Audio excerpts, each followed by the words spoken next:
کا غلبہ ہو جائے پھر بھی کوئی کفر پر اڑا رہے تو اس سے بڑا ناہنجار اور کون ہوگا؟ باطل کے غلبے میں تو میں کہہ سکتا ہوں نا کیا کروں، ہمت نہیں ہے، کیسے یہ چنا جو ہے پہاڑ کو پھوڑ سکتا ہے اور کیسے پورے پہاڑ کو پھوڑ سکتا ہے، لہذا مجبوری ہے بھائی، اللہ اللہ تو ہم کر ہی رہے ہیں نا۔ دین غالب ہو جائے پھر بھی اگر کوئی کفر پر اڑا رہا تو اس سے بڑا ناہنجار کوئی نہیں۔ اور دوسرا مفہوم کیا ہے؟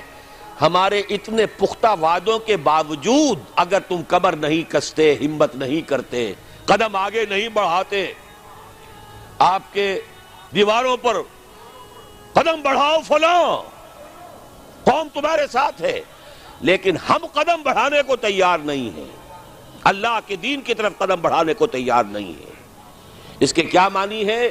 سخت ناشکری ہے اللہ کے ان وعدوں کی، یا تمہیں اللہ کے وعدوں پر اعتماد نہیں۔ وَمَنْ أَصْدَقُ مِنَ اللَّهِ قِيلًا وَمَنْ أَصْدَقُ مِنَ اللَّهِ حَدِيثًا، کون ہوگا اللہ سے بڑھ کر سچا اپنے وعدے میں؟ کون ہوگا اللہ سے بڑھ کر سچا اپنی بات میں؟ لیکن ہمیں اعتماد ہو تو پھر تو ہم بازی کھیلیں زندگی کی مردانگی کے ساتھ اللہ کے دین کے لیے، ہمیں تو نہیں ہے۔ وَمَنْ كَفَرَ بَعْدَ ذَلِكَ، اس کے کیا معنی ہے؟ ہمارے ان پورے وعدوں کی ناشکری کرو گے۔ فَأُولَٰئِكَ هُمُ الْفَاسِقُونَ۔ اب ذرا جلدی سے تاریخی اعتبار سے جائزہ لے لیجئے۔ یہ میں نے عرض کیا یہ آیت نازل ہوئی اور سورہ صف بھی نازل ہوئی سن 6 کے شروع میں یا سن 5 کے آخر میں۔ فتح قریب اور ادھر وعدہ استخلاف، کتنی جلدی پورا ہوا صحابہ کرام کے ساتھ اندازہ کر لیجئے۔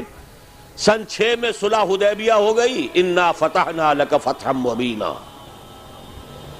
7 میں خیبر فتح ہو گیا، مال غنیمت کے انبار آ گئے، یہودیوں کی دولت، آج کی اصطلاح میں ہم کہیں گے سارے دلدر دور ہو گئے، فراوانی ہے۔ اب سن 8 میں مکہ فتح ہو گیا، چاہے کوئی فارمل حکومت نہیں تھی عرب میں، لیکن یہ کہ دارالخلافے کی حیثیت یقیناً مکے کو حاصل تھی۔ قرآن مجید سے دلیل ہے فَقَاتِلُوا أَئِمَّةَ الْكُفْرِ، سورہ توبہ میں مکے والوں کے خلاف جنگ کرنے کے لیے آمادہ کرتے ہوئے فرمایا کفر کے اماموں سے لڑو، یہ ہے لیڈر کفر کے۔ فَقَاتِلُوا أَئِمَّةَ الْكُفْرِ، سن 8 میں وہ فتح ہو گیا۔ سن 9 میں وقت کی عظیم ترین مملکت رومن امپائر دم دبا کر دبک کر بیٹھی رہی، حضور کے مقابلے میں غزوہ تبوک میں نہیں آئی۔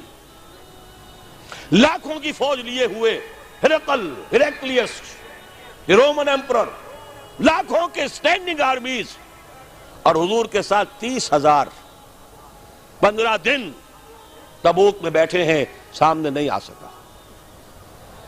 آس پاس کے سارے قبائل ایمان لے آئے۔ معلوم ہوا اور سن 10 میں بلکہ سن 9 ہی کے آخر میں آخری چیلنج دے دیا گیا، کم سے کم اہل عرب ان میں جو مشرک اب تک باقی رہ گئے ہیں، بس چند مہینے کی مہلت ہے، یا ایمان لے آؤ اور یا تہہ تیغ کر دیے جاؤ گے۔ فَإِذَا انْسَلَخَ الْأَشْهُرُ الْحُرُمُ فَاقْتُلُوا الْمُشْرِكِينَ حَيْثُ وَجَدتُّمُوهُمْ۔ کسی کو بھی تہہ تیغ کرنے کی نوبت نہیں آئی۔